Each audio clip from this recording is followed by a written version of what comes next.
ಇಷ್ಟು ದಿನ ಇದು ಬರೀ ಅಪ್ಪ ಮಗನ ಊರಾಗಿತ್ತು.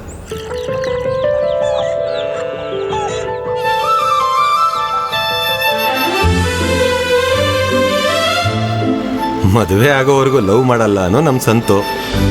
ಸ್ಕೂಲ್ ಮೆಟ್ಲು ಹತ್ತದೆ ನೇಗ್ಲು ಹಿಡಿದಿರೋ ಮಗನಿಗೆ ಡಿಗ್ರಿ ತಗೊಂಡಿರೋ ಹುಡುಗಿನೇ ಮದುವೆ ಮಾಡಿಸ್ಬೇಕು ಅಂತ ಹಠ ಹಿಡಿದ್ರು ನಮ್ಮ ನಾಗಣ್ಣ. ನಿಮಗೆ ಗೊತ್ತಲ್ವಾ ರೈತರ ಮಕ್ಕಳ ಕತೆ. ಆದರೆ ಆ ದೇವರು ಒಂದು ಕತೆ ಬರೆದಿರ್ತಾನಲ್ವಾ,